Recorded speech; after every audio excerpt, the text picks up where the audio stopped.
birthday recording in progress. There we go. Hello, ladies and gentlemen, and welcome back to the Thomas Podcast here. I'm here with Beef, as you can see. I always find out there's no point in hyping up the guests because you can just see him on screen, and most of you who listen week to week know who everyone is at this point because everyone pops up regularly enough, so it's just easy to. Yeah, I suppose everyone is their first one, so you never know. This could be the first one. Again. In which case, I'm Alex. That's Beef. Hello. How are you? How are you, Beef? How's it going? It's superb. It's Thursday, I suppose.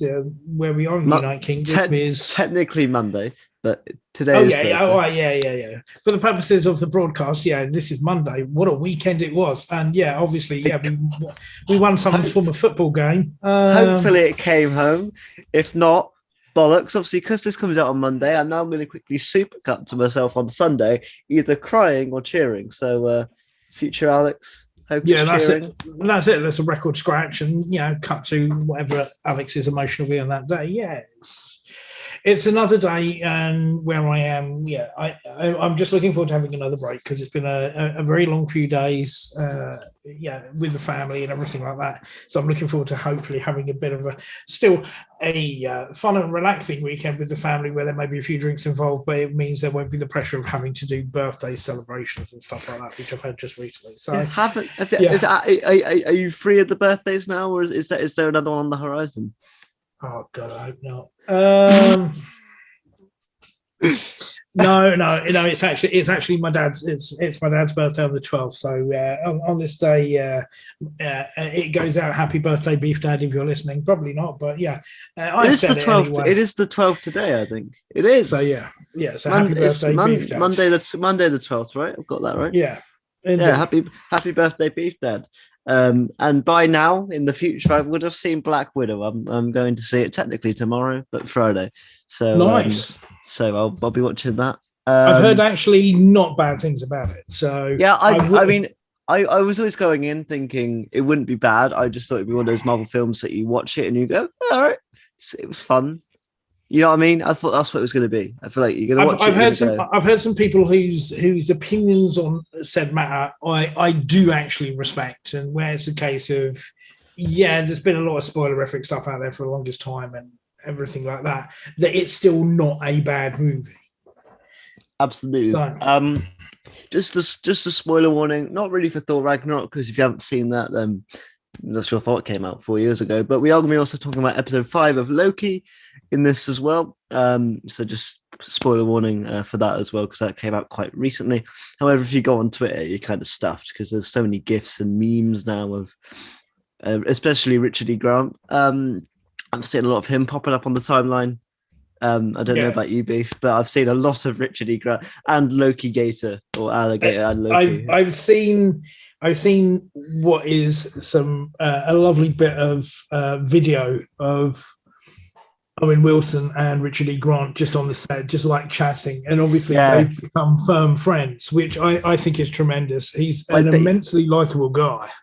Yeah, I think not Owen Wilson. I mean Richard E. Grant. I mean, I assume both of them are, but I think the clip you're talking about, I think I watched it as well. I think it was on Richard's Twitter, and he said, "Can you give me some advice, Owen?" He said, "Yeah, find some work." And it was, I think, but this is having a good time. But also, did you manage? Because I know I put it in our chat. Did you manage to watch the new trailer for What If yet? I did. I managed to watch it this evening. It's very busy. That much I would say. It's hard to get a real handle on it. I think you've got the sort of earlier trailer with it made a bit more sense because there wasn't quite so much information hammering at you. Yeah, I feel like this is definitely one for the Marvel geeks to go frame by frame to find every little difference. I mean, I know on the first day of release we're getting 3 episodes, and I don't know whether I don't think it'll be weekly episodes. I think that will clash with Hawkeye, but I might be very mistaken. So because there's 10 of these, so. And if they said how long each episode is going to be, will it be as long as half an hour, or will they be like sort of like small, like 10-minute vignettes? They call it. I hope they're more than that, but only because, especially for the Chadwick Boseman episode, only because it says.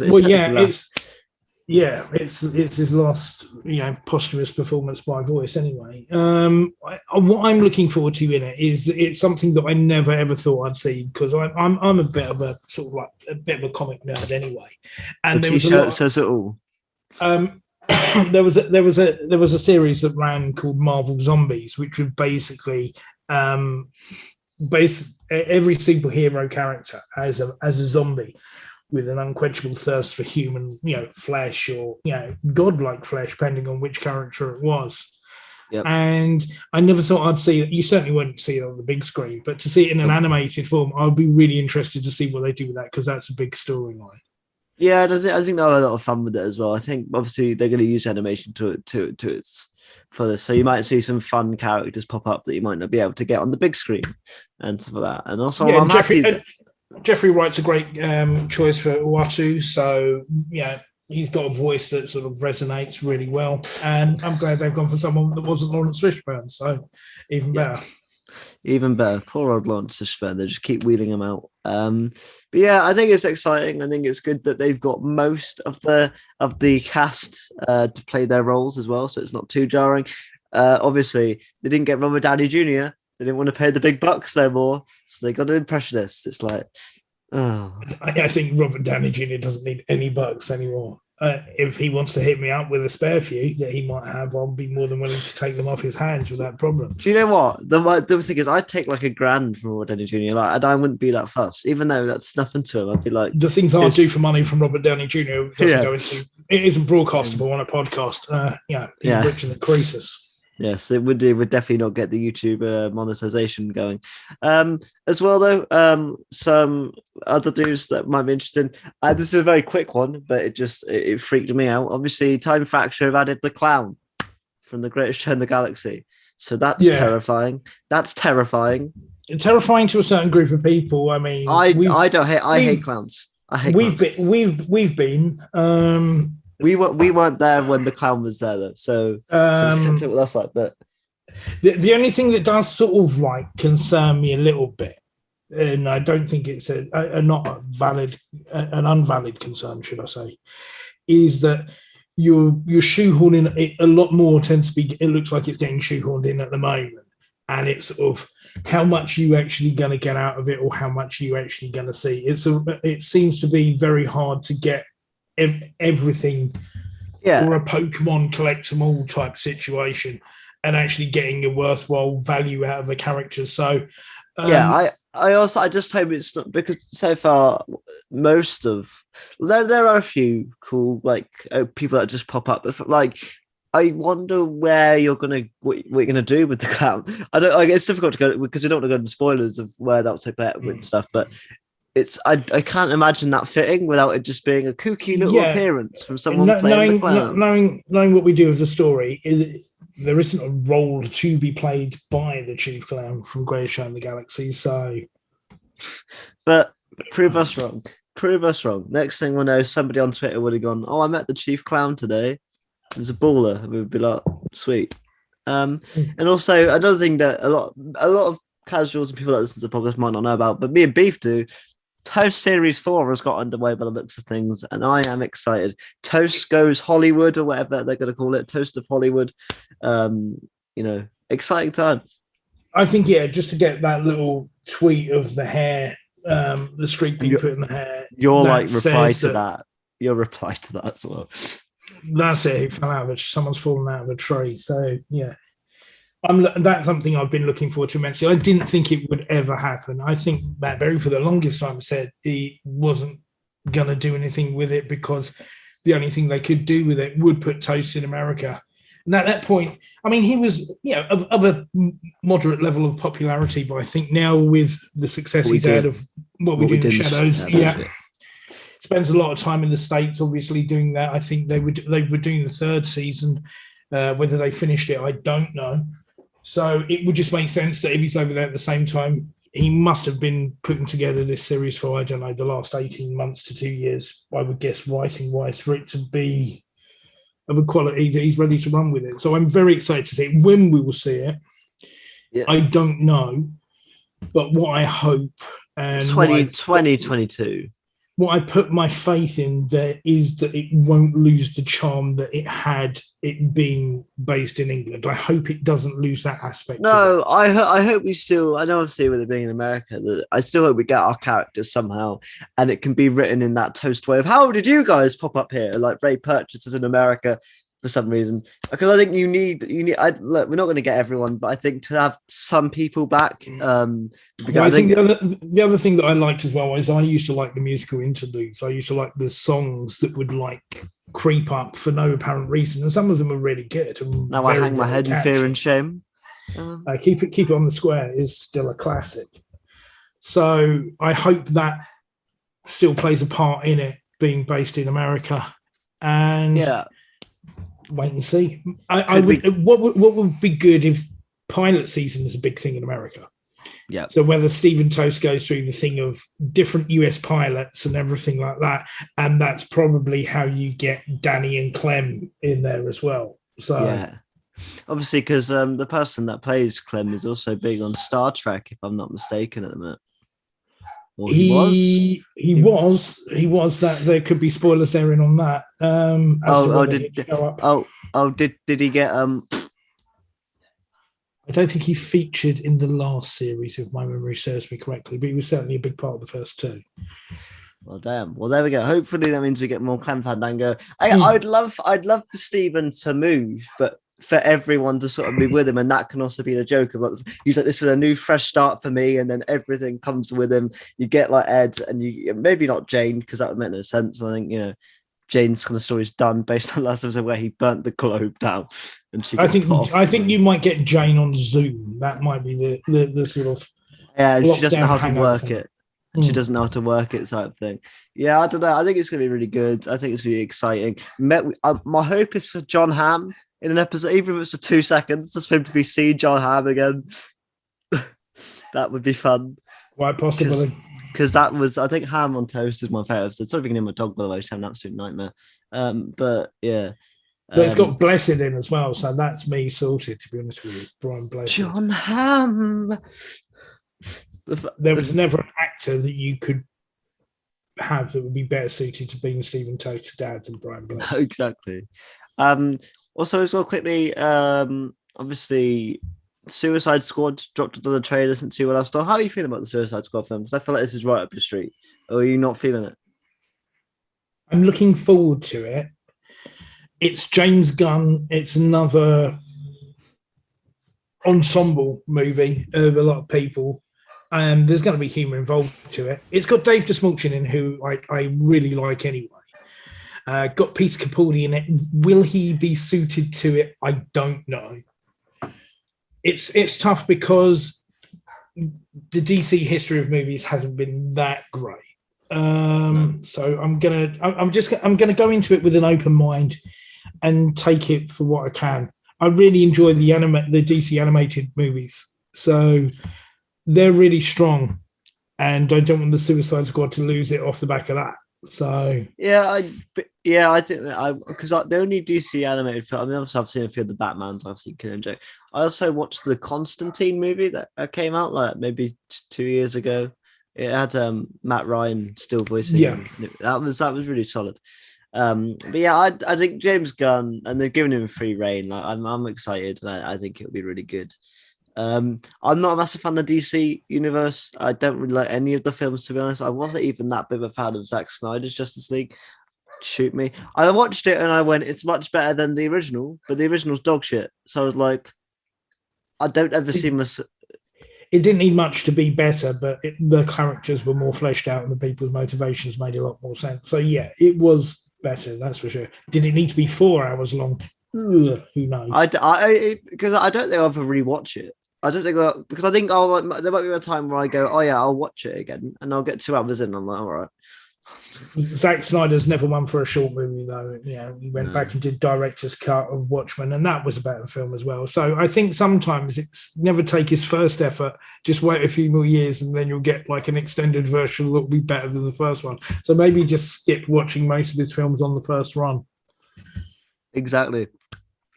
Right, Loki time, episode 5. I don't know what it's called because I never look at the names of the episodes. I just click play on Disney Plus. Episode 5, obviously, at the end of the last episode, Loki got pruned, and we found out that the timekeepers, as we thought, were all androids all along. And we thought Loki was dead until the post credits, where 3 other Lokis came and were like, "You need to come with us," and that's where he left off. I thought overall episode 5 was another strong addition. I think episode 4 is still my favorite overall as from start to finish. I enjoyed episode 4 more. I think the ending of episode 5 was fantastic, and we'll get to that set piece in a bit. But yeah, I thought this episode was great, especially the stuff with Sylvie more than Loki. I thought the Loki stuff was obviously he was there to kind of explain this new world and this pocket reality, whereas the Sylvie stuff was sort of moving the plot along. You had to wait for her to get there for things to really kick into motion. I thought that was really good. I also just like how in this show the characters aren't dumb, because my main thing whilst watching it when she was like, "Right, take me to Loki," and she found out that if you prune yourself, you don't die. I was like, why did she just prune herself straight away? And then she did it anyway. I was like, oh, yay, she's not dumb. But yeah, what did you think, Beef? Episode 5 of Loki. I was actually very pleasantly surprised, because I think not the last episode, but the episode before that, where it was when they're on Lamentis 1. Lamentis 1, yeah, that one sort of dragged for me a bit. A lot of people love that one. I just found that one a bit drawn out, and that could have been like a lot more reduced, and we could have had more plot, more story development in it. But this one, I think what I have been enjoying about this as well, and it would have been a very easy thing to do with this show, Tom Hiddleston as Loki being a massive fan favorite, massive fan following, is to a certain degree, he's not being upstaged, but he's not necessarily the star of the show. So you've got Sylvie, who's becoming a very popular character. Even Miss Minutes is becoming a very popular character in her own right. I can't wait for those plushes. And this episode, Richard E. Grant, because when I watched like the post-credit scene of the previous week's episode, and you sort of see the 4 Lokis that are there to meet him when he gets pruned into the void, I didn't recognize it as Richard E. Grant. I just saw this old man's face, and I thought, oh, was that like? I didn't think it was him. I thought it was, what's his name? The guy who plays Barbossa out of Pirates of the Caribbean, Jeffrey Rush. So it's Jeffrey. I thought it was Jeffrey Rush for a second. That would have been meant to have Jeffrey Rush popped up. Well, there's an actor I'd like to see in the MCU playing a character at some point, and it was good. So you had another version of Loki played by Tom Hiddleston show up. You saw Mayor Loki, or whatever you want to call him.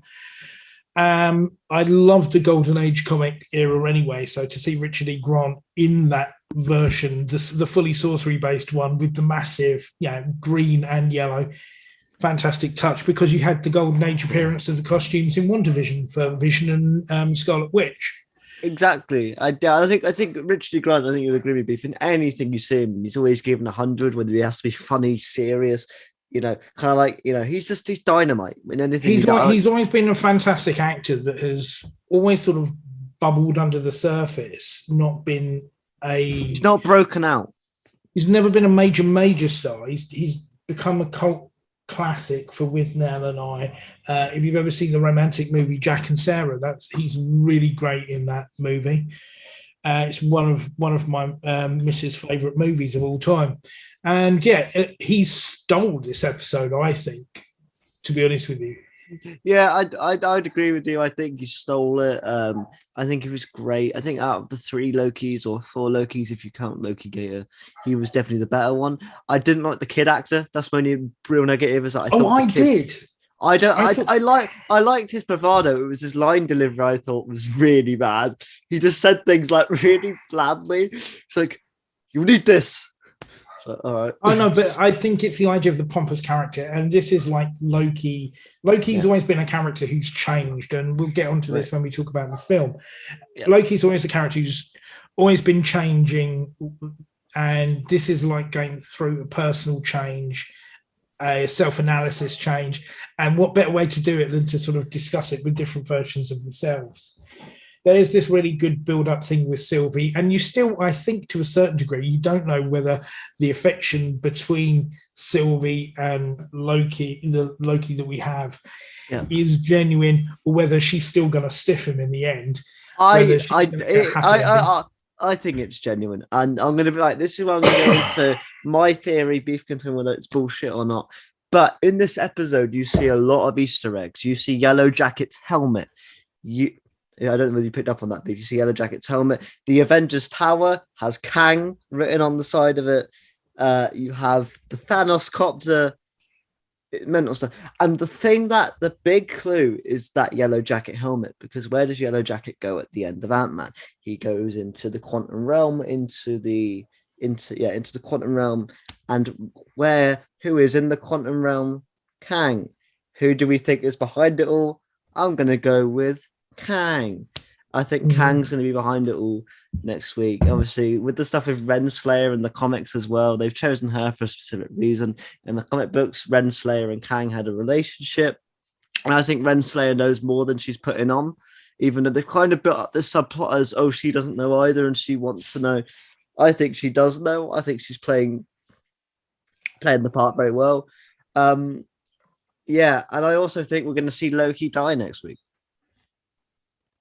It wouldn't surprise me, because in essence, the character that we're seeing is a variant. And I think Loki season 2 will be Sylvie. Have they said that there's going to be a season 2? Not officially, but it's all rumored. But if there will be, I wouldn't be surprised if they run with Sylvie. For obviously, you've got Multiverse of Madness coming up. So if you nixed this avenue, this Loki, then you don't have that worry and everything like that of how to close off that timeline, or the thing that arose from Endgame of the stones going here, there, and everywhere. Yeah, exactly.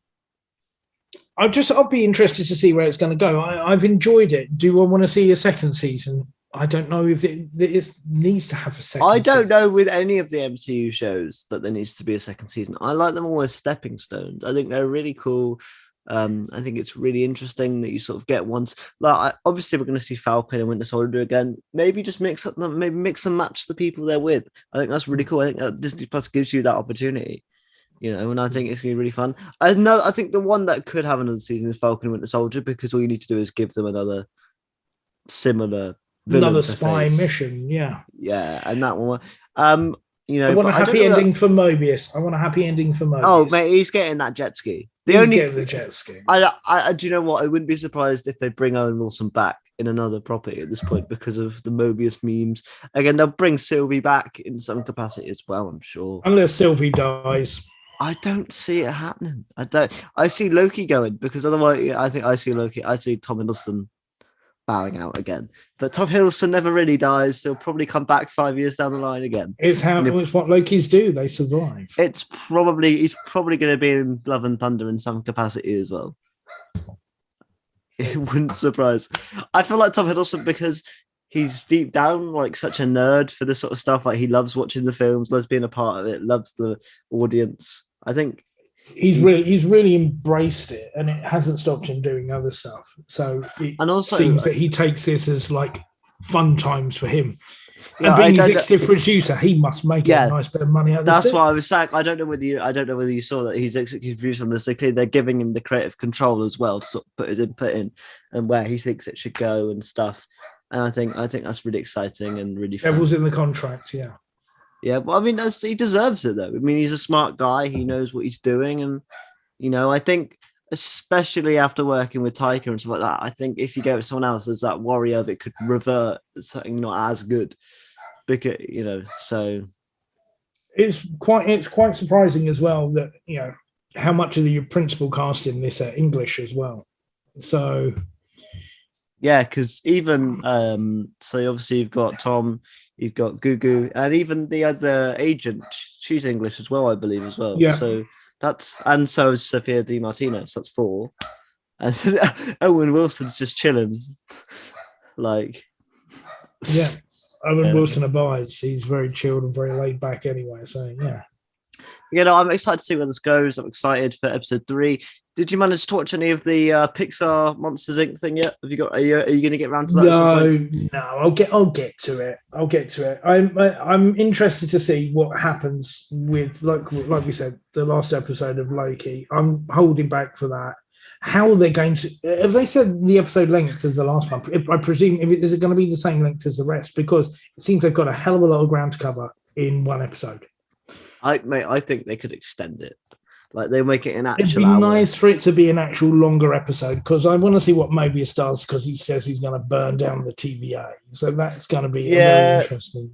And I think he's going to unlock that other agent from her cell and they'll do it together type thing. Yeah. I think. Yeah. Do you know what I love? Mobius's what they did with Mobius in this episode. Well, because there's that scene in the car where he's like, "We thought we were the good guys." Do anything that's necessary for the greater good type thing. Yeah, the greater good. Yeah, the greater good. I'll have to get around to those films eventually on the podcast as well, because they are classics. But yeah, I suppose speaking of films, should we now move on to the main piece of No better time than the present. So we're getting towards the Infinity War now. We're on 2017 Thor Ragnarok. We are 2 films away from this. Obviously directed by Taika Waititi, the third of the 4 films. And Thor at this point, because I always get lost after watching so many, I watched them like 2 weeks apart. I always get lost where people are. So Thor at this point, he took a bath and he was like, I've got to go find the Infinity Stones. I've got to go back to Asgard and get the stones. So I'm like, all right, pretty that's much, where he is. yeah. And then that's we sort of lead into this one, and immediately the tonal shift is like paramount. Which I didn't realize it was so quick that he just like switches character. I mean, I'm grateful for it because this version of Thor is so much better than what we get in the up to this point. Yeah, in a standalone film, definitely there's a massive tonal shift as into how the character and the story is definitely laid out, and I think massive amount of that is down to the directing, and I think the improvisation that I guess goes on set with it, to be honest with you, because he's that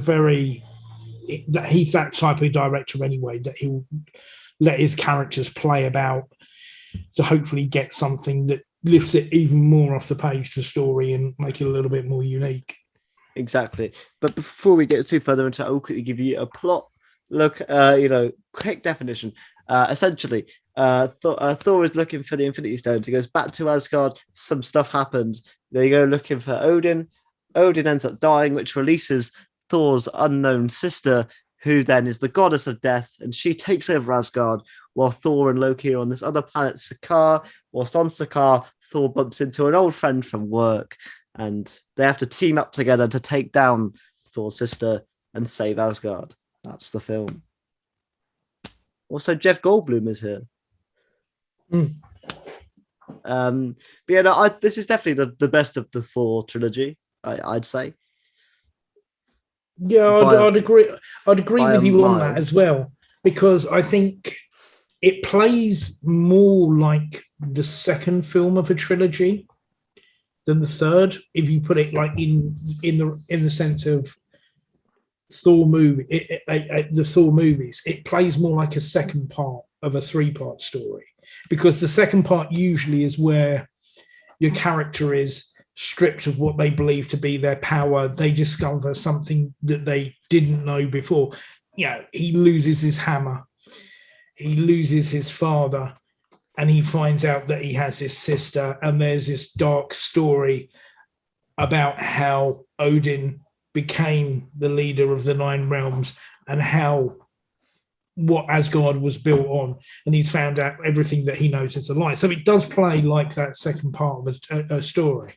Yeah, and I think and that's why I'm sort of happy we're getting Love and Thunder. And out of, I don't want to say the main 3, but the main 3 of the original Avengers, Thor is getting that extra film because I think he deserves it and needs it more than Captain America and Iron Man.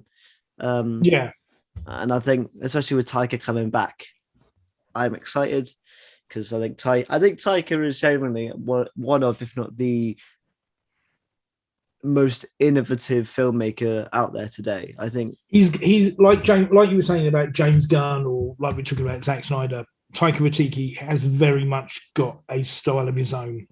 If you're watching a film that he's made, you know it's his because there are certain beats, there are ways lines are delivered that it's his sort of joint. Do you know what I mean? Exactly, and I think overall, what do you make of the characterization of Thor? Because I know a lot of people are sometimes like, oh, it's jarring because he goes from this, kind of like godlike person in the first two Avengers films, sort of slowly shifting him in the second one, and Avengers Age of Ultron to just fully going the opposite way and making him just this goof. I'm for it because I think it makes Thor, especially going into Infinity War and Endgame, a lot more sympathetic, and you kind of like him more because he's more relatable. And I think you couldn't do the Infinity War and Endgame storyline as effectively if you didn't make him as relatable. And yeah, you're dealing with a character that's a god. Yeah. So what really could a god go through that would trouble him? And I was thinking about this as I was watching the film. I'm thinking it with his regards to the rest of the Avengers, and he does really have a really good character arc, to be honest with you, with regards to the movies, not just his own movies, but also the Avengers movies. So you do get him really going through the ringer. This film being part of it, to be honest with you, that there's a lot of light and humor to it, but when he, finds Odin and Odin dies, there is that sort of sadness to it. And he's sort of ready to accept responsibility, ready to be the king of Asgard. And now this has properly been thrust upon him because there's nothing left to do now. Now he truly is a leader of a people by the end of it. So he does really go through the ringer on it, but it's done with such good nature and humor that you find yourself relating to him better because of the humor, because of the different things that he goes through. So it is much stronger in that respect. I don't think the character, the tone shift in the character is massively jarring. No, and I think because it's such a good shift, you're sort of on board with it by 10, 15 minutes of the film anyway. I think it's one of those things where on first watch you were sort of like, okay, this is the direction they're going, and then you see him take down a massive fire demon. It definitely plays like a fun 80s movie. Oh, totally. Like especially with like the Jack Kirby inspired color palettes and stuff. The color, but also the soundtrack. If you take out which is like your set piece moments, which is the Led Zeppelin stuff, the rest of the music on it is like very electro 80s type stuff. So the music's I mean the MC music's always pretty good because I always get the best people in, like Silvestri, Tyler Bates, that sort of stuff. But yeah, this film certainly has its own kind of vibe to it, and I think it's really cool and really impressive to match, especially because the first two Thor films, again, with them being very different, the soundtrack's very different because it's more orchestral and more sort of like the first two are very pomp. This one's grounded, even though it could be more grounded. It's grounded in the sense it's pop. But it's all in terms of the soundtrack. It's like you said, it's still got the pomp to it. Like they even make fun of that with them when Loki has watching the play of Thor: The Dark World, and he gets the choir to reenact the music from the second, and it's the most depressing like hum of all time. Also, Matt Damon shows up, and he's back for the next one as well, which is fun. Sorry for the spoilers, but it was Matt Damon, and then you've got the other one of the other Hemsworth brothers playing Thor. It's not Liam, it's the other one. Let's just call him Kevin Hemsworth. Kevin Hemsworth, exactly. So it's really good. And of all people, you've got one of the greats of British cinema or British acting playing the real Odin, which is Anthony Hopkins. But then to play the stage version, you've got Australian acting royalty in the form of Sam Neill doing Odin as well. Yeah, and again, I think this really gives Anthony Hopkins a bit of fun in the first. He's not in the film much because he dies very quickly, but especially when he's playing Loki, it's a lot of fun. Like when he has to try and act. Well, I don't think he was up to do this, but when he read it and the quality of the story is what tempted him to just come back and do those little infill bits. And you can tell it's an Australian New Zealand director anyway, because you've got a lot of Antipodean cast members. Cate Blanchett is a brilliant, absolutely brilliant casting. Yeah, Carl Urban as well, as Scourge. But yeah, no, I think it's really good. I still, it's probably one of the lowest jokes of the one that, you know, not the less tried to be funny jokes, but I love when Odin Loki says, "Oh shit," but it's obviously Andy Hopkins going as Odin. Oh shit! I always find that hilarious. And obviously, in the original cut of the film, I don't know whether you remember, but the scene in Norway was originally going to be a scene in a New York street, and he was going to be like a hobo, and then they cut it because he was like this. I think Taika said it was just a bit. It didn't really fit. It felt a bit strange for Odin's death scene for him to be a mindless drunk. I think they released the clip a couple of years back actually. Of him, but I like the Odin stuff. I like the scene, especially when he says "my sons," and you get that look from Loki as that kind of final recognition of, you know, he's a part of the family. Yeah, the differences are sort of put aside because they know it's the sort of end for him, to be honest. So I like that. The Stephen Strange, the Doctor Strange interlude. Yeah, really works. I didn't realize that in my head it wasn't obviously that long, but I thought it was a bit longer because he's left there for like 2 minutes, literally. If that. And but I think at this point, obviously they've had time to work that as well, and now Benedict Cumberbatch has got the exact way he wants to play Stephen Strange go forward. Because again, that's a bit different to how he played him in the first film. In this film, he's like very smart, straight to the point, knows exactly what he's talking about. So they've obviously used the time in universe for him to become a lot smarter. And I don't drink tea, and he's got this giant. I was thinking of you when I saw that. I was like, if only Beef had one of those. If there's any one thing I want from the Marvel universe, it would be that. Yeah, Jesus Christ. But yeah, no, I thought that scene was great as well. And obviously, you get the funding with Loki. He was like, "I have been falling for 30 minutes."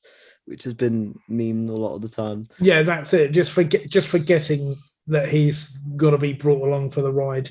And the other thing, one of the other things I like as well, because I don't really think that that's really shown up in any of the films prior to this one as well, is hammer cam, is the only way I can describe it.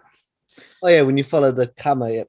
Yeah, when you're actually following Mjolnir, and it's like you're basically like riding on the handle of it as you see it like plowing through everything. I think that's a really nice touch.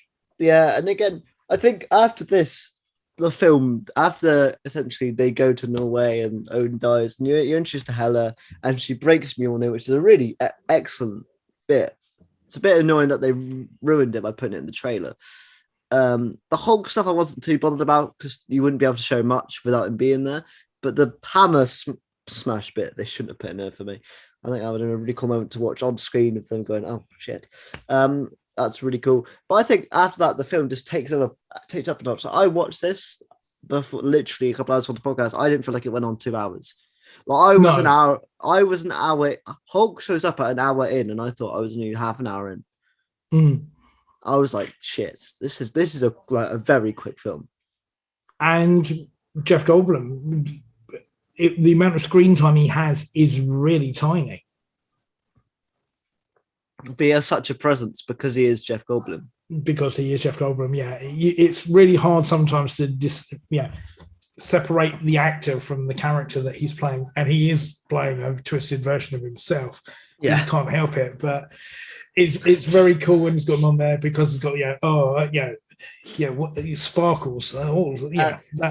It's those little moments that just make him so memorable. And another kind of point that isn't really about the story.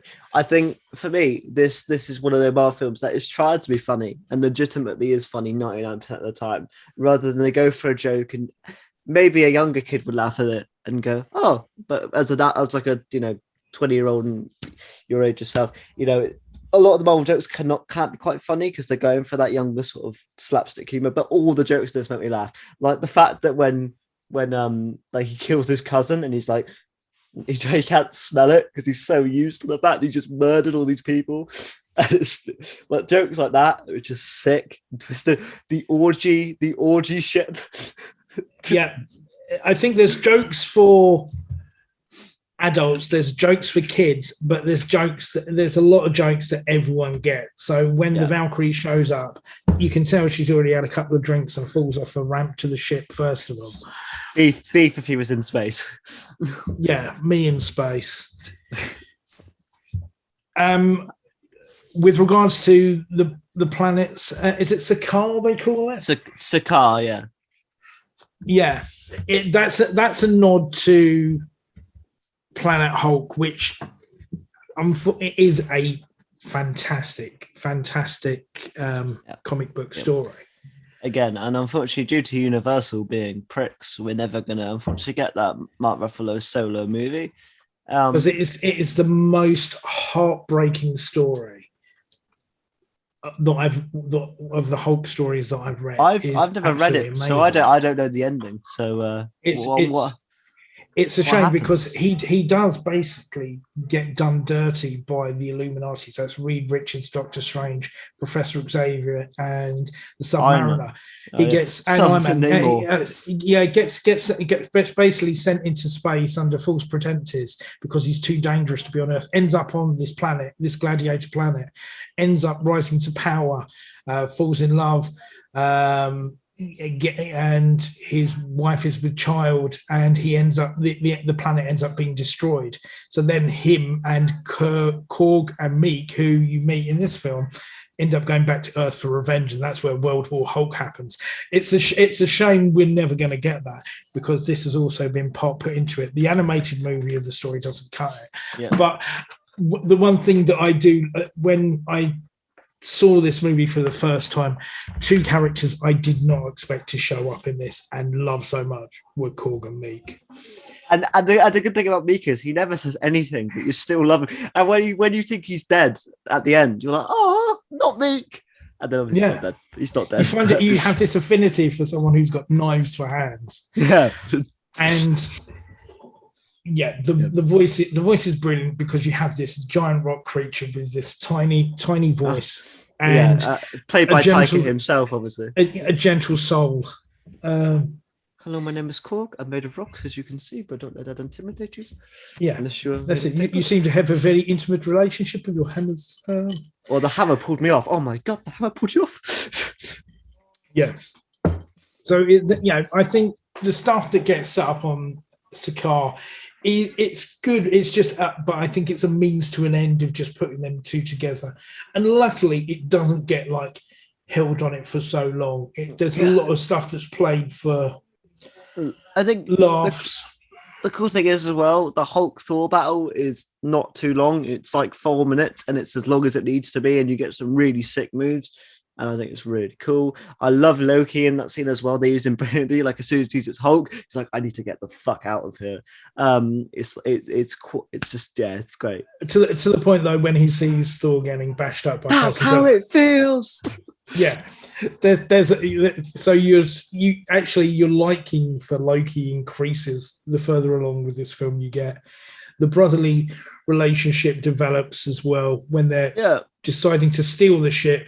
And they talk about, please don't get help. I find it degrading. Yeah. And they end up doing it anyway. So it establishes that they've got that pattern, that there is a bond there, that they can still work together. Yeah, and I think as well, a big thing is a lot of people, and this is a common criticism of this film, is that, it's too funny. There's no serious moments to it. That elevator scene is very serious between the two of them, where Loki's like, I've never impressed you. And Thor goes, I thought the world of you, brother. And it's this is them saying goodbye almost, because they know they're going to go on different paths. This is it. They're not. Well, I think as well with Scourge, that easily gets overlooked because Scourge is great. He's there trying to impress the girls and go, Des and Troy. I pick them up in Texas. But he's he's got the shake weight. He's doing what he can to survive.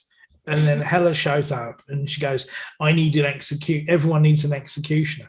And he then takes it on because he thinks he's going to be on that winning side. And then as things go along and things start to get more serious, and there's the bit where basically he's told he has to execute the woman and everything like that. Yeah. That you can see then that doubt that, am I doing the right thing? Am I on the right side? And there is a moral conflict that goes through with him and changes by the time it gets to the end. Yeah, and again, because for me, although I love Kate Blanchett's performance, I don't think because Hela essentially for most of the film is just waiting for the final act. I think that's the only problem with Hela is obviously because they have to go on Thor and Loki are in a different place. She doesn't really do much in the film. When she does get that really brutal killing scene, that's great. But then after the half an hour mark, she's not really doing much until the end. But you get Scourge sort of carries the Asgard part of the story. And I think that's, and Kate Blanchett's brilliant in all scenes because obviously she's like, tell me what it's of Scourge. And he's like, oh, my mother did this. But he's like, no, I want to know about your ambitions.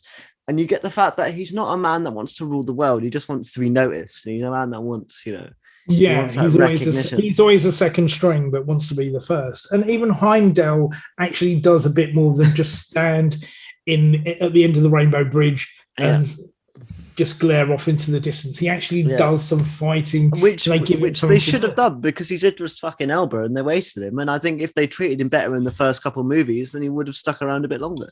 I'm going to be honest. Because he wanted to go, didn't he? He was like, kill me now because you're not giving me anything to do, and I don't want to be in it to stand around. At least they made him like more of a protector, more of a sage leader. Because I think the Warriors 3, they died as soon as Hela shows up. Yeah. I mean, the other, I don't know their names. So the other guy, there's one of them at the end that does more of a stand. Bye-bye, Zachary Levi, go to DC. But Volstagg goes. But it's bizarre that they don't get more than that. But it's obviously to show Hela's power that she just gets for these characters that are somewhat established. But it's just like, oh, no dialogue for you. I think they get one line each, and then it's like, oh, you're dead. At least they got paid. Yeah. At least they got paid. And obviously you get the fight with Surtur, who is voiced by the person that does Mr. Krabs' voice. It's a brilliant voice actor. Clancy Brown. The Kurgan from Highlander. Yeah. He's quality. It's a quality fight as well that just gets you into the.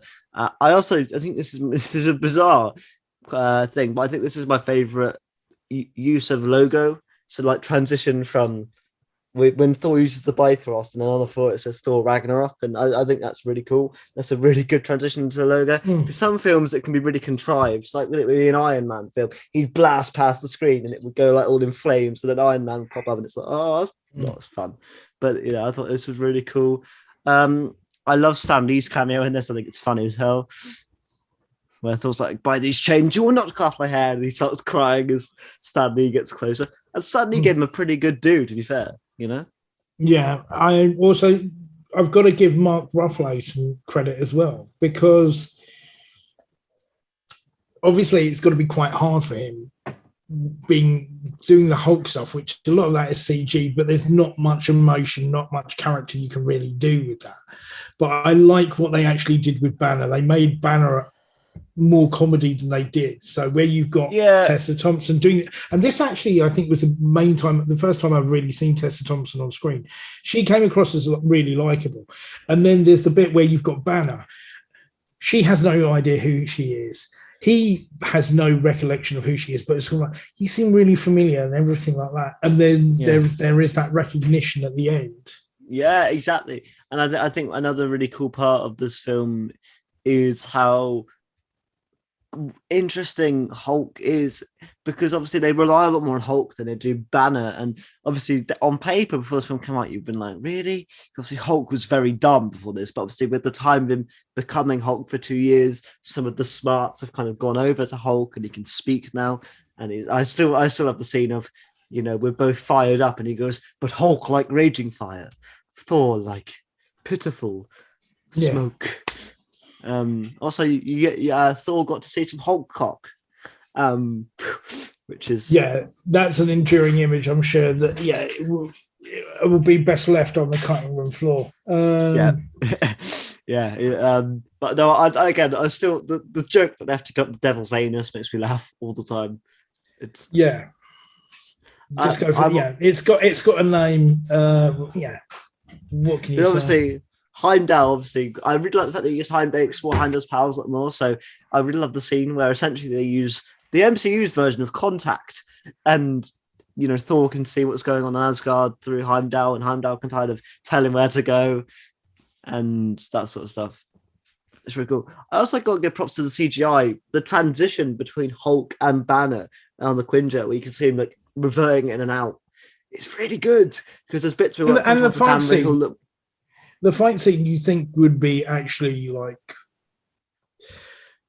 you could think the CGI could be go really badly on that, but it actually looks genuine. It looks properly comic book, but you don't look at it and go, "Oh, that bit was a bit ropey. That bit was a bit dodgy." It doesn't. It all works. Yeah. Yeah, I agree with you entirely, and I think that because that was kind of the big selling point of the trailers. So definitely, definitely the fight was the big thing, and it Hulk delivers. The strongest there is. I do love the fact that the sun's getting real low, and you get that shot of Hemsworth looking all goofy and smiling because he thinks he's done it, and he just gets whacked, and it's brilliant.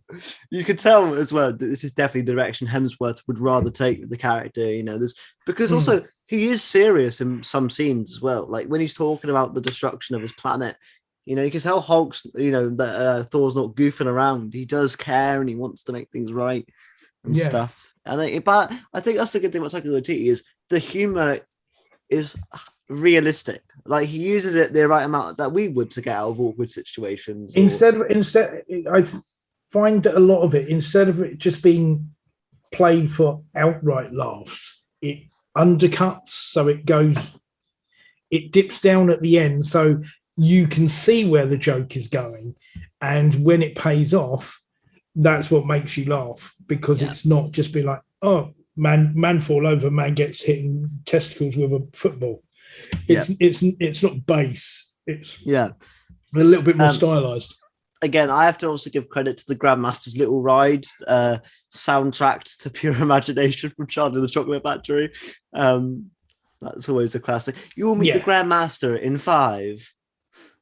Good luck. Yeah. And he starts screaming because all that tension is built up, and then he's just basically in a room surrounded by everyone. Yeah. And then it goes through all the chat and then decides to have a DJ break in the middle. And then it's brilliant, isn't it? And then I love the scene with the other guard, and he's like, "What did I say about her? It starts with a B," and she just goes trash. It's like, no, it didn't even start with a B. What are you talking about? You took that to insult her. And he's top tier, isn't he? Goldblum is top tier. Also, you get a little Beta Ray Bill cameo on the building as well for any of you comic book geeks. Obviously, Beta Ray Bill was a former champion. Maybe Hulk destroyed him. Who knows? Well, I'm hoping Beta Ray Bill will show up in the future because that's a character I've been wanting to show up for the longest time. I'm pulling for Throg. I want Throg to show up. Well, that does get a bit of a nod as well. I'm sorry about the time I turned you into a frog. But I think another joke that makes you laugh is when somehow people know that Jane dumped Thor because that fan comes and she's like, "Sorry, Jane dumped you." So somehow that leaked. So I assume Tony Stark must have said it or something because if anyone was going to, there's an Avengers WhatsApp group, obviously. Yeah, because there's. What was it he said? Where he's talking to Doctor Strange, he said, "Well, no, you can't. You exactly have a phone. You could have. Yeah, you don't have a phone. Well, there is this thing called email, electronic mail. Yeah. Would you have a computer? No. What for? Yeah. It's top tier. I still the one that makes me laugh to this day is when obviously Banner's gonna have that superhero moment where he jumps out of the ship and he's meant to land and become Hulk, but he just face plants and just drops, and it's the sound effect as well of just the and obviously the Fenric the big wolf is there and it's like, oh shit, and obviously then you get that transition as well. I also think it's really smart. Obviously we knew that Ragnarok was going to happen, but the fact that Thor realizes, and he's smart about it, he calls it, he goes, this wasn't about stopping or preventing Ragnarok, it's about causing it. And again, you get that because normally in most films, I hate it when after Hela's taken his eye out, you get that break in it where Odin comes to him random. I love that scene because it represents everything the film's talking about. Asgard is not a place; it's a people. The power comes from within, and you get that moment with the lightning, and then obviously Led Zeppelin comes back, and it's sick. I think that's sick. He where he's had everything stripped away from him. So like we had said, it's the hammer which he thought was the source of his power, that the power was inside him all along. And I love how Jeff Goldblum calls it sparkle fingers the whole film. Yeah. Oh, look at that. But when he's talking to Odin at the end, and Odin's saying, it's always been within you. You are strong enough. What do you think you are? The god of hammers. And that's the sort of line that sort of like snaps you back into it and says, it's not to do with the hammer, it's to do with you. And then you do, you have that break, you have the build of the power that you see, and that shot is just, with the soundtrack, is just absolutely perfect. The framing of that one scene done in slow motion is amazing. It's if you look at the actual outline of it, it's very reminiscent of, I think it's like the Iwo Jima picture of the flag being raised, but I think there's also a Renaissance picture that I've seen somewhere that it's very reminiscent of that. So it looks like a classical art piece, and it's done through the Marvel universe and on this sort of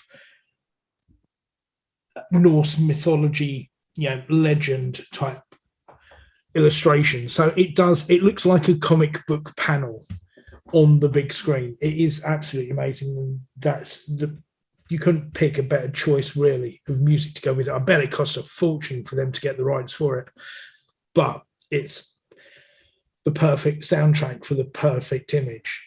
That's one of those ones where they say it's an image that you can hear, because anyone who's seen that film, if you just showed them that one static image of Thor coming in with all the trail of lightning behind him, that's the music you hear in the back of your head. Yeah, exactly. And as well, this is obviously where Scourge gets his moment to shine. Yeah, this is where Scourge is, obviously, because you see him get obviously he sees people getting hurt, and obviously Asgard, these are his people, and he realizes that he's not fighting to be on top, he's fighting for the people, and that's what he's always wanted to do. And you see that moment where he finds a cause, he finally finds that cause that's bigger than himself. Yeah, exactly. And I think it's one of those things, and he uses Desmond Troy, and some people didn't like this either. I like how swift his death is. Of like, he gets that moment where he looks at Hela, he shouts at her, she kills him instantly, and that's it. Yeah, there didn't need to be a prolonged death scene like that. And I don't know. He already got his vindication. How far between this and him being cast was he already cast in The Boys at this point? Well, The Boys didn't start till 2019, so maybe. Because I do wonder whether like someone somewhere may have seen maybe when the film came out. I wouldn't assume when it was being filmed. Yeah, but there's a bit, I don't know if you clocked it as well, where obviously he's been shooting all the guys with the guns. He's run out of bullets and he throws the guns away, and then he's just like, "What do I do?" And he headbutts one of them. Yeah, and that's just like that's Billy Butcher in the making, and it's sort of like, because you think about what he's like in The Boys and thinking, someone's got to have seen that and think that's our guy. Exactly. And again, I think as well, I think an underrated fight is also got to be the whole Fenric Hulk battle. I think that's really cool to see Hulk go up against a big dog. It's really fun. I just enjoy it. I'm like, well, because you haven't seen a fight like that since. I would have said Abomination. Does he actually get his skin broken in that? The only other time I've seen something like that where he gets the scar. He's got the scar in this film. He's still got the scar from the fight with the Abomination. Oh, cool. Yeah, because I'm thinking, it was weird seeing like that breaking of the skin and like the green sort of blood almost coming out. Yeah, I wonder though. Does Banner also get those injuries though? Like, don't know. Don't think so. But I think it's fun. I think the fact that also Thor doesn't get the pleasure of killing Hela. In actual fact, he doesn't get the vindication of avenging. Because obviously in this are the Revengers and not the Avengers, which I think is really cool. I like how midway through their first mission, they're like, we should just disband. It's game over. We've lost. Well, it's where they think they've actually just like fixed it. Yeah. Where they fixed it, and then Hulk jumps over and is like, big monster. Yeah. And they're like, big monster. And he's like, no, this is what we need to do. And again, I got to give my shout out to my boy, Korg, who's like, with this, we can build from the foundations. We can rebuild. The foundations are strong. Oh, no, those foundations are gone. My bad. I think also what's a great thing about this is that also toward where you get to that end point and there's that respect that is then formed between Loki and Thor. Yeah, because you get that scene where if you were actually here, I might hug you, and he throws the thing, and he puts his faith in him to actually do the right thing. So he says you need to put Surtur's skull into the eternal flame because we need to destroy Asgard. And he sees the Tesseract as well, doesn't he? He's like, and he obviously I think that's a really nice touch because knowing what we've seen now with Endgame and how Loki's come about, it's like I'll see you later type thing. It's almost like stick around, and obviously the main post-credit scene in this film just completely leads into Endgame Infinity War, as well.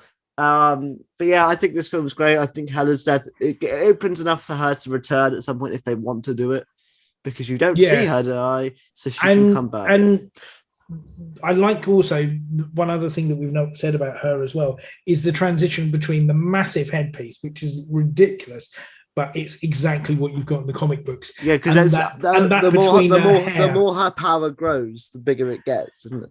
Yeah, but also it's like the transition between the hair and everything like that. It's all like, okay, now I'm like chilling, but now it's business. So then the hair goes up and it becomes this massive headdress.